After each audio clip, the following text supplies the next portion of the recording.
ఒక్కసారి కొమ్మూరి గోల్డ్ కి కాల్ చేయండి. తాకట్లో ఉన్న మీ బంగారాన్ని విడిపించి మార్కెట్ ప్రైస్ కి వాళ్ళు కొనుక్కుని మిగతా డబ్బులు మీకు ఇచ్చేస్తారు. అందరికి నమస్తే, నేను మీ తిరుపతి. వెల్కమ్ టు మనం టీవీ.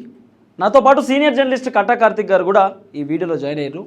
సో నిన్న బీఆర్ఎస్ పార్టీకి సంబంధించిన కీలక నేత సిద్దిపేట ఎమ్మెల్యే హరీష్ రావు గారు ఒక కీలకమైనటువంటి స్టేట్మెంట్ చేసే ప్రయత్నం చేసిండు. వాస్తవానికి బీఆర్ఎస్ పార్టీలో 2-3 వర్గపోర్లు ఉన్నాయని పెద్ద ఎత్తున చర్చలు కూడా నడిచినాయి. హరీష్ రావుది ఒక వర్గం, కేటీఆర్ది ఒక వర్గం, కవితది ఒక వర్గం, సంతోష్ రావుది ఒక వర్గం, కేసీఆర్ది ఒక వర్గం అనేటటువంటి వర్గపోర్లు కొన్ని నడిచినాయి. కానీ హరీష్ రావు చేసేటటువంటి స్టేట్మెంట్ నిన్న కొంత సోషల్ మీడియాలో ఒక చర్చ నడుస్తూ ఉన్నది. హరీష్ రావు కావాలనే ఈ స్టేట్మెంట్ చేసిండా, హరీష్ రావు కావాలనే ఇట్లా మాట్లాడిండా, ఆయన మాట్లాడినటువంటి మాటలలో పాజిటివిటీ ఉందా, నెగిటివిటీ ఉందా, అంటే హరీష్ రావు బీఆర్ఎస్ పార్టీకి హెచ్చరిక ఏమని ఇస్తున్నాడా?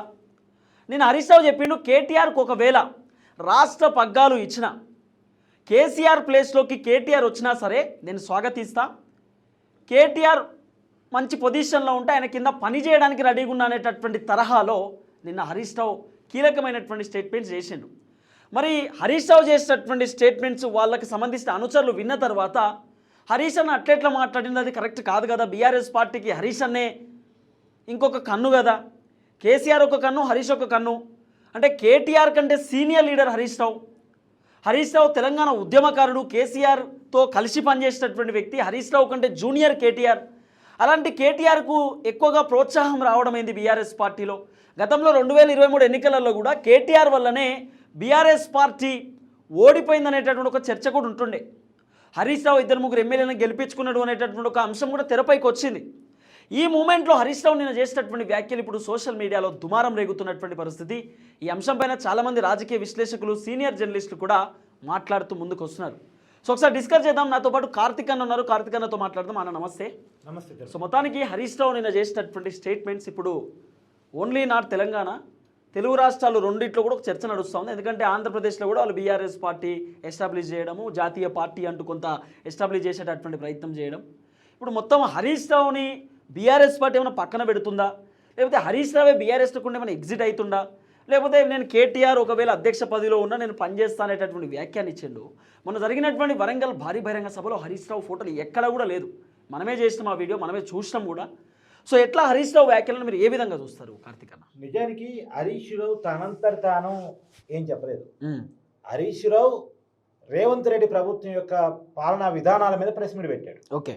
ఆ ప్రెస్ మీట్లో భాగంగా ఒక విలేకరి హరీష్ రావుని అడిగాడు, ఏం సార్ మీరు పార్టీ మారుతున్నారు అనే వార్తల్లో ఉన్న నిజమెంత, మీరు కేటీఆర్తో విభేదిస్తున్నారనే వార్తల్లో ఉన్న నిజమెంత, మీ పార్టీలో ఉన్న వర్గపోరు సంగతి ఏంటి అని మాట్లాడితే దానికి ఆయన సమాధానం ఇస్తూ మా పార్టీలో ఎలాంటి వర్గాలు లేవు, నేను చాలాసార్లు చెప్పాను, మళ్ళీ మళ్ళీ చెప్తున్నాను, నేను పార్టీ మారుతున్నానని వార్తలు ప్రచారం చేసిన వాళ్ళ మీద కేసులు కూడా పెట్టిస్తున్నాను, కేసులు కూడా పెట్టమని మా పార్టీకి సంబంధించిన దాసో శ్రవణికి నేను చెప్పాను, పెట్టారు, ఆల్రెడీ కేసులు బుక్ అయ్యాయి. నేను పార్టీ మారుతున్నాను ఇప్పటి నుంచి కాదు, ఎప్పటి నుంచో కూడా వార్తలు ప్రచురితం జరుగుతూనే ఉన్నాయి. ఇప్పటి నుంచి నిజంగా కూడా హరీష్ రావు బీఆర్ఎస్ లో ఉండలేడు, బీజేపీలో పోతున్నాను కొంతమంది, కొత్త పార్టీ అని కొంతమంది, అనేక మంది అనేక రకాలుగా వార్తలు వడ్డీ వారించేశారు. దాని అన్నింటినీ రకరకాల టైంలో హరీష్ రావు ఖండిస్తూనే ఉన్నాడు.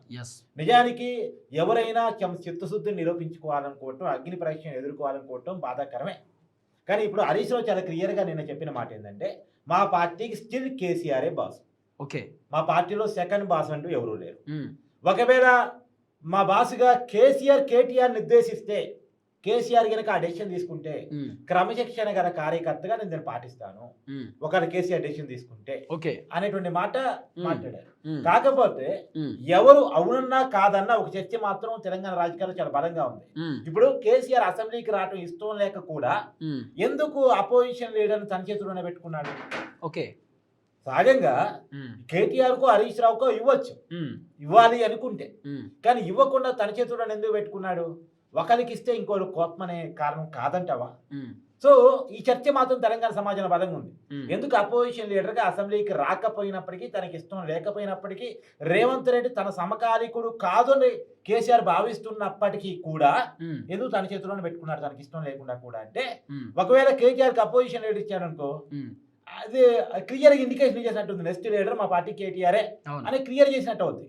ఆ క్లియర్ చేస్తే హరీష్ రావుకి ఏమో కోపం వస్తేమో, అనే కారణం ఏమో ఉందా, ఒక రిస్క్ ఇస్తే కేటీఆర్ సంబంధించిన మనుషులకి కోపం రావచ్చు అనేటువంటి కారణం ఉండొచ్చు అనేటువంటిది బలంగా తెలంగాణ సమాజం, తెలంగాణ రాజకీయ వర్గాలు ఎప్పటి నుంచో చర్చించుకుంటా ఉన్నాయి. ఓకే, కొన్నాళ్ళ పాటు హరీష్ రావు పేరు వాళ్ళ పేపర్లో లేదు, వాళ్ళు నడిపిస్తున్న పేపర్లో లేదు, టీవీ ఛానల్లో లేదు. వాళ్ళ ప్రభుత్వంలో రాష్ట్రీయ అధికారం వచ్చినప్పుడు కొంత మంత్రి పదవి ఇవ్వడానికి కొన్నాళ్ళు వెనక్కేశారు, తర్వాత ఇచ్చారనుకో వేరే. హరీష్ రావు ఫోన్ కూడా ట్యాప్ చేసిరనే చర్చ కూడా ఉంది బీఆర్ఎస్ లో.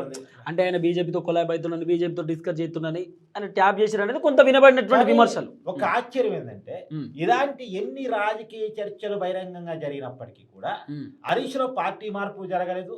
అసలు అది జరుగుతున్నట్టు ఇండికేషన్ కూడా ఎప్పుడు ఇవ్వలేదు.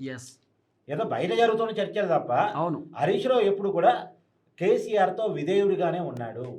వరంగల్లో బ్యానర్లు పెట్టకపోయినా, అప్పుడు మంత్రి పదవి ముందు ఇవ్వకపోయినా, తర్వాత వాళ్ళ పేపర్లో పేరు రాకపోయినా సరే ఈ కొద్ది అణిగి మనకి కొంత మళ్ళా దగ్గర అయ్యే ప్రయత్నం చేశారు తప్ప ఆ పార్టీతోటి లేదో కేసీఆర్ తోటి ఎప్పుడు కూడా విభేదాలతో ఉండేటట్టు బహిరంగంగా చేయలేదు. బహిరంగంగా ఈ రోజు వరకు కేసీఆర్ని కానీ కేటీఆర్ని కానీ హరీష్ రావు ఒక్క మాట కూడా అనలేదు బహిరంగంగా బయటకు వచ్చిన.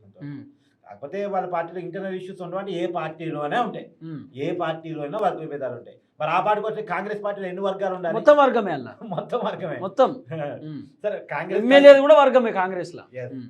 ఇప్పుడు ఆ పార్టీలో ముఖ్యమంత్రికి వ్యతిరేకంగానే వర్గాలు ఉన్నాయి కదా, ఏకంగా అది అతని క్యాబినెట్ లోనే ముఖ్యమంత్రికి వ్యతిరేకంగా సొంత క్యాబినెట్ లోనే వర్గాలు ఉన్నాయి. ఇప్పుడు వాళ్ళ పార్టీలో కోమరెడ్డి రాజగోపాల్ రెడ్డి బహిరంగంగా మాట్లాడలేదా? కానీ ఇక్కడ బహిరంగంగా మాట్లాడటం లేదు. కాంగ్రెస్ పార్టీలో బహిరంగంగా మాట్లాడటం అనేది ఉంది, కానీ బీఆర్ఎస్ పార్టీలో బహిరంగంగా మాట్లాడటం లేదు. ఇంటర్నల్ గా మాత్రం సమ్ ఇష్యూస్ ఎంత వాళ్ళు చెప్పినా చెప్పకపోయినా, అవునన్నా కాదన్నా ఉన్న మాట వాస్తవం. కాకపోతే హరీష్ రావు ఇది వెరీ సీనియర్ లీడర్, ఆ పార్టీ ప్రయారిటీ ఇవ్వాల్సినటువంటి వ్యక్తి ఖచ్చితంగా కూడా. ఎందుకంటే కేసీఆర్ తెలంగాణ జెండాని పట్టుకున్నప్పుడు, ఆ ఎజెండాతో ఉద్యమాన్ని రాజకీయ పార్టీని పెట్టినప్పుడు ఆ రాజకీయ పార్టీతో కలిసి క్యారీ అయినటువంటి వ్యక్తి హరీష్ రావు. సిద్దిపేట తన కంచుకోటగా మార్చుకున్నాడు. అక్కడ వచ్చే మెజార్టీ తెలంగాణలోనే హైయెస్ట్ మెజార్టీ ఎప్పుడు కూడా, ఎప్పటికప్పుడు మెజార్టీ పెరుగుతూ పోతాం. సో ఇంతకాలం సీనియర్ లీడర్. మరి కేటీఆర్ అంటవా, మరి ఇందాక నువ్వు చెప్పిందంటే ఒకదాన్ని నేను విభేదిస్తా. కేటీఆర్ వల్ల ఓడిపోయిందంటే ఇప్పుడు కేటీఆర్ ఇమేజ్ ఎక్కడుంది? ఎక్కువ అర్బన్ లో ఉంది. ఇప్పుడు హైదరాబాద్ సిటీలో గెలిచిన ప్రతి ఎమ్మెల్యే కేటీఆర్ ఇమేజ్. అంటే అట్టనే Harish Rao image versus KTR image అంటే ఒకే పార్టీలో ఉన్న ఇద్దరు నాయకుల ఇమేజ్ చర్చించడం కొద్ది కష్టం. ఎవరి ఇమేజ్ వాళ్ళకు ఉంది. ఎవరు కొద్ది హరీష్ రావు కొద్ది సీనియర్ కావచ్చు, కేటీఆర్ జూనియర్ కావచ్చు కాక, కానీ ఎవరి ఇమేజ్ ఎవరి స్థాయి వాళ్ళకు ఉంది. కానీ ఈ ఇద్దరు కూడా పార్టీకి ముఖ్యమే. ఎవరు పార్టీతో విభేదించినా ఇప్పుడున్న కష్టాల్లో, ఇప్పుడున్న నష్టాల్లో, ఇప్పుడున్న ఇబ్బందులు ఆ పార్టీకి కష్టమే. ఇటు హరీష్ రావుని పార్టీ వదులుకోలేదు, అలానే కేటీఆర్ ని డిగ్రేడ్ చేయలేదు. ఆ ఇద్దరు కూడా పార్టీకి రెండు కళ్ళు. ఇప్పుడు కేసీఆర్ అతను శకం నుంచి నెక్స్ట్ శకానికి పార్టీ రావాలి, నెక్స్ట్ జనరేషన్ పార్టీ రావాలి. నెక్స్ట్ జనరేషన్ పార్టీ రావాలంటే వీళ్ళిద్దరూ కలిసే నడవాలి, జోడీలాగా పార్టీ నడిపించాలి.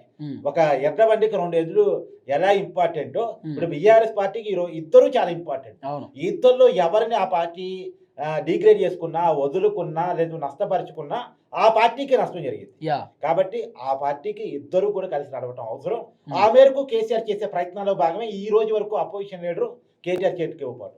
కాకపోతే కేసీఆర్ చాలా బలంగా అనుకుంటున్నాడు. గతంలో నరేంద్ర మోడీ గారు చెప్పారు, కేసీఆర్ నా దగ్గరకు వచ్చేసి కేటీఆర్ ముఖ్యమంత్రి చేద్దాం అనుకుంటున్నానని చెప్పేసి.